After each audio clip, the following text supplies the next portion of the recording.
Here we go on a Monday morning, 6 o'clock here. Good morning. Welcome to Up With KREM. I'm Tim Pham. I'm Jenny Power. Thanks for joining us here. We're off to another week, Tim. Another week. Here we go, Jenny. But gosh, can we talk about the weekend, though? It was a little crazy weather-wise, a little bit of everything. We saw sunshine, we saw rain, we even saw hail. Exactly, yeah. Those spring storms moved through, and this is some video that was actually taken at the Spokane Zephyr game. We were seeing about pea-sized hail. I know I had some of that at my house, so it was pretty large. And even lightning, too. I forgot to mention that. So kind of crazy. One more day of kind of maybe a little bit of unsettled weather before things get nice again? Yeah, that's exactly right, Tim. And if you're headed out the door right now, it's noticeably chilly as we've got frost advisories currently spanning through all these areas that are shaded in blue on your screen for the next hour. So it is a noticeably cooler start here to the day today. Don't forget the coat if you're headed out soon. Right now, this is a live look for you into Lake Coeur d'Alene, where we are also off to a dry start. Spokane temperatures, though, at 42 degrees. Winds are calm, and we are sitting partly cloudy with some nice sun breaks here and there.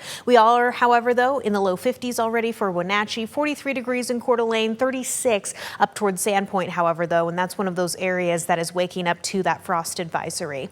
As we take a look at your current satellite and radar, things are mostly dry. We are watching for a few scattered showers that are just popping up east of Moscow, Idaho, but other than that, a fairly mild start here to the day today. Yet, as we head into this afternoon here, we are going to watch still for the chance of some isolated showers and thunderstorms for all these areas shaded in green. So that's what I'm going to be timing out here in just a moment. But for now, let's get you out the door with what we're seeing out on the morning commute. Now look at some current traffic conditions where for now I'm not tracking any major collisions. This is a live look for you at I-90 and Arthur. You can see traffic volumes aren't too bad either. Things are moving smoothly through this stretch of the morning commute. As we take a look across the rest of the region, we have been seeing a little bit of some patchy fog. I saw some out toward Airway Heights as into the Latah Valley, but for now, things are moving smoothly. This is something we'll continue to track as the morning commute goes on.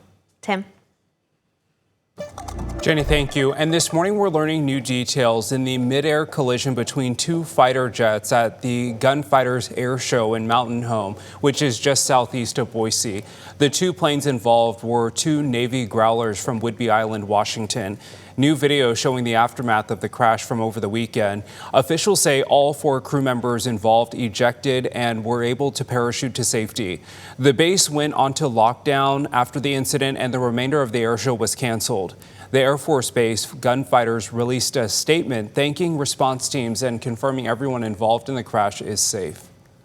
Once I saw the black smoke, I knew that there was something was wrong. Once everybody, I think when the boom happened, I looked and everybody's heads were turned. Some people started running towards the black smoke and what was going on in that general direction. This is not the first time something like this has happened at this air show. In 2018, a hand glider died from crashing onto the runway, and in 2003, a Thunderbird's jet crashed during the show, but the pilot was able to eject safely before impact. Happening today, a federal trial for 3 ICE protesters begins here in Spokane. KREM 2's Brandon T. Jones is live with the details for us this morning. So Brandon, this actually stems back to the protest near Riverfront Park last year. Tell us more about this and what's expected to happen in court. Good morning. Yeah, good morning, Tim. Well, nearly a full year after those protests, where we saw that protest was called in response to ICE detaining some people here in Spokane. Nearly a full year later, 3 people from that protest will be standing in front of a federal judge here today in Spokane, learning whether or not they'll be charged for impeding federal officers from detaining immigrants or taking people to their immigration hearing. So those 3 people on trial are Jack Archer, Bajan Mawala II, and Justice for All. Supporters are referring to them as the Spokane 3. 6 others accepted a plea deal and pled guilty. The 3 mentioned pleaded their innocence, but they did try to have those charges dropped last month. Archer filed a petition to dismiss the case on the grounds that it violates the First Amendment.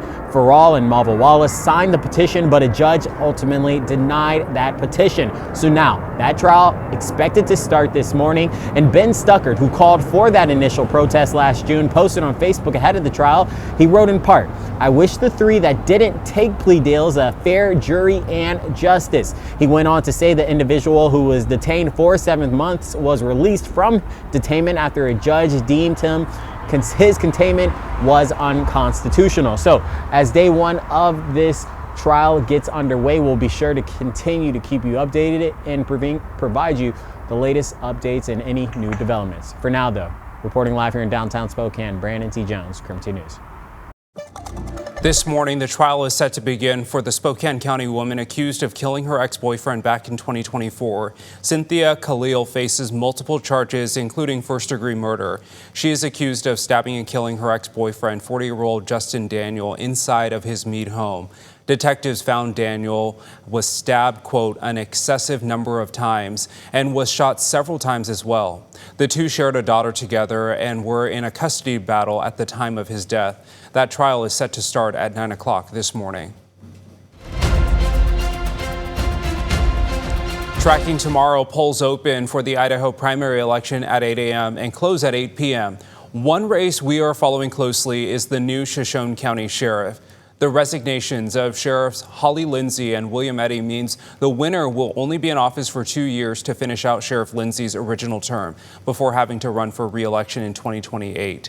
The three candidates running for the position have a background in law enforcement. All three say they plan to focus on balancing the county budget, retaining deputies, and certifying the county jail to make money, and as opposed to spending it. I would say that the most important thing I had to work with first, and it's already resolved, is retention, right? You have to stop the bleeding in an emergency situation.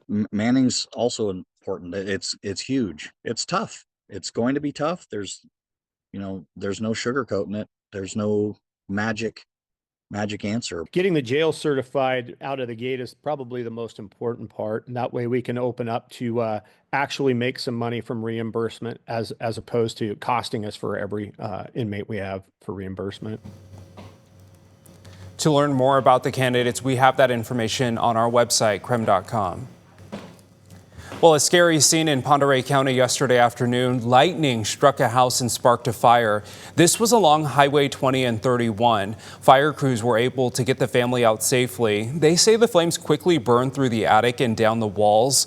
The fire displaced 4 people. The home has severe smoke, water, and fire damage. But the fire department says it's possible the home can be restored. This was the second lightning-caused fire crews responded to in the district over the weekend. The other started a timber fire. Yeah, Jenny, definitely scary moments there, especially as we get into fire season. Lightning and dry conditions not good. Right, Tim. That is something we monitor closely, especially with some of these pop-up spring storms. Moving forward, as we take a look at your forecast for the day today, we are going to be trending partly cloudy through this afternoon with temperatures in the low to mid 60s. But we also still see the threat here of some isolated thunderstorms and showers popping up this afternoon. So you're going to want to keep the rain jacket handy. And remember, when thunder roars, you want to head indoors. Moving forward, a look at our daytime highs. 65 is the high for Spokane, 63 for Coeur d'Alene. We do have some low 70s towards central Washington, and these temperatures are actually still a little bit cooler than our average. As we move forward through the rest of the week, what I am tracking, however, is a warmer and drier weather pattern. We'll be in the low 70s by midweek,